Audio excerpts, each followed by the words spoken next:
was it bad first? That is what the shout was for. And there's a run out. Coming to Venezia.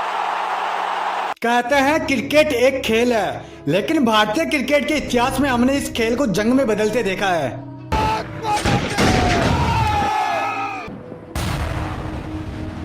Pakistan Bharat को 227 run के score पर समेटने के बाद उसी मैनचेस्टर के मैदान पर पाकिस्तानी दर्शक भारत विरोधी नारे लगा रहे थे। पाकिस्तान जिंदाबाद। इस नारे को सुनने के बाद उस दिन हर हिंदुस्तान की आंखें क्रोध के मारे लाल हो जाती है। उस दिन हर एक सच्चे हिंदुस्तानी की आंखों से आंसू निकलने लगे थे। और इसके विपरीत दूसरी तरफ बॉर्डर पर पाकिस्तान ने भारत की पीठ में छुरा घोंपकर उसे लहूलुहान कर डाला था।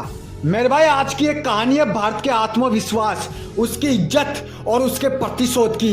एक ऐसा प्रतिशोध जिसका बदला इस प्रकार से लिया गया जिसको संपूर्ण विश्व ने देखा। नमस्कार दोस्तों, आप देख रहे हो संजू डॉक्यूमेंट्री के स्पेशल एपिसोड विश्वासघात। आज की मेरी इस कहानी में मैं आप लोगों को बताऊंगा कि कैसे उस दिन हिंदुस्तान के बॉर्डर पर पाकिस्तानियों ने वर्ल्ड कप के ठीक 11 दिन पहले हमारी पीठ में छुरा घोंपकर विश्व क्रिकेट को हिला डाला था। कैसे उस दिन पाकिस्तान ने अपने ही पड़ोसी देश हिंदुस्तान के फौजियों का रक्त बहाया था। कैसे उस दिन पाकिस्तान ने हमारे फौजियों की मां की आंखों में आंसू ला दिए थे।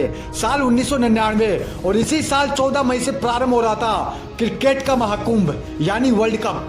लेकिन इसके ठीक 11 दिन पहले 14 मई 1999 को बटालिक क्षेत्र में एक व्यक्ति होता है, उसका एक पालतू जानवर कहीं घूमता घूमता दूर चला जाता है। और वो व्यक्ति जब अपने पालतू जानवर को ढूंढने के लिए दूरबीन का सहारा लेता है तो उसने दूरबीन के सहारे से जो देखा उसको देखकर उसके होश उड़ गए। उसके पैरों तले की जमीन खिसक जाती है। उसने देखा कि कुछ लोग हथियारों से लैस वहां पर खड़े थे और कुछ लोग बंकर बना रहे थे, बंकर की खुदाई कर रहे थे। उस व्यक्ति ने सोचा कि ये तो भारतीय सैनिक तो नहीं है, क्योंकि पाकिस्तानी सैनिकों ने आतंकवादियों की ड्रेस पहनी थी। इन सबको देखने के बाद उस व्यक्ति ने इसकी पूरी जानकारी आर्मी चीफ मिनिस्टर को दे दी।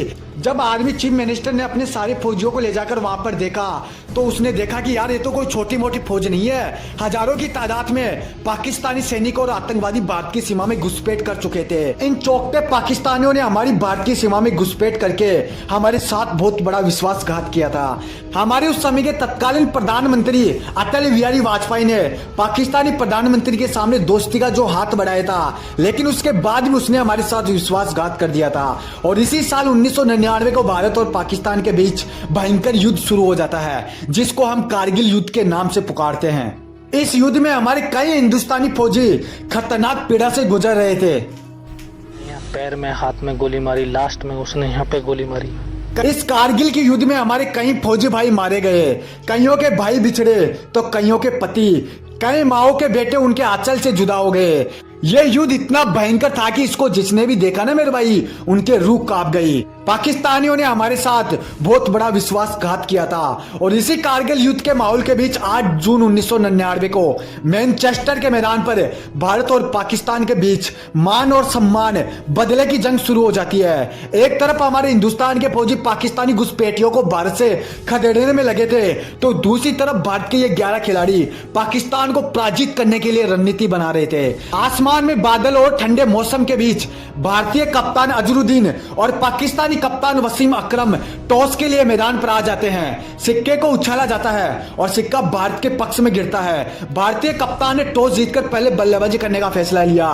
आज हिंदुस्तान का सब कुछ दांव पे लगा हुआ था। हर भारतीय फैंस, हर भारतीय खिलाड़ी पाकिस्तान से उस कारगिल युद्ध का बदला लेना चाहता था। हर भारतीय फैंस पाकिस्तान को चारों तरफ से हारते हुए देखना चाहता था। लेकिन उससे पहले पाकिस्तान के कप्तान ने टॉस हारने के बाद कुछ इस तरीके का बयान दे दिया जिसको सुनकर सभी भारतीय की आंखें गुस्से के मारे लाल हो गई, उनका खून खोलने लगा।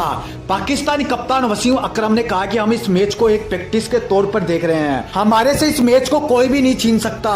इन सबको देखते हुए अब हर भारतीय पाकिस्तान का एक घमंड टूटता हुआ अपनी आंखों से देखना चाहता था। भारत ने अपने बल्लेबाजी शुरू की। इस मैच में क्रिकेट के भगवान सचिन ने 45 रन, राहुल द्रविड़ ने 61 रन, मोहम्मद अजरुद्दीन ने 59 रन और रॉबिन सिंह ने 16 रन का योगदान दिया। भारत ने कुल मिलाकर 6 विकेटों के नुकसान पर 227 रन बनाए। पाकिस्तानी गेंदबाजों ने इस मैच में बौखाल मचा दिया था। किसी भी भारतीय बल्लेबाज को सही तरीके से मैदान पर टिकने ही नहीं दिया और 250 का स्कोर भी नहीं बनाने दिया। पाकिस्तान के सामने ये स्कोर कोई स्कोर थोड़ी था, कुछ भी नहीं था, मामूली सा स्कोर था। 50% तो भारतीय टीम इस मुकाबले को ऑन ऑन द स्पॉट ही हार जाती है। चारों तरफ खामोशी थी क्योंकि ये जो स्कोर है ना बिल्कुल पाकिस्तान के लिए छोटा मोटा स्कोर था जिसको पाकिस्तान अपनी मर्जी से जब चाहे ना तब हासिल कर सकता था। पाकिस्तान के खिलाड़ी भारतीय बल्लेबाजों पे इस छोटे से स्कोर को देखकर जोरों जोरों से हंस रहे थे तो दूसरी तरफ हिंदुस्तान का बच्चा भगवान से दुआएं कर रहा था। हर हिंदुस्तानी फैंस की आंखों में उस दिन आंसू थे, लेकिन नतीजों से पहले ही हथियार त्याग देना ये भारतीयों के खून में थोड़ी है। पाकिस्तान अपनी बल्लेबाजी तो शुरू कर देता है लेकिन उनके साथ जो मैदान पर हुआ उसको संपूर्ण विश्व ने देखा। शाहिद अनवर, शाहिद अफरीदी, सलीम मलिक, अजहर मोहम्मद, कई ऐसे खतरनाक पाकिस्तानी बैट्समैन जिन्होंने आज तक किसी भी गेंदबाज को कुछ नहीं समझा, उनका खेल वेंकटेश प्रसाद ने ऑन द स्पॉट खत्म कर डाला। भारतीय गेंदबाज ने इस मैच में तांडव मचाकर पूरी पाकिस्तान टीम को 180 रन के स्कोर पर ही ढेर कर डाला और उसके बाद भारतीय खिलाड़ियों का, भारतीय दर्शकों का ये जीत का मूवमेंट तुम देखो।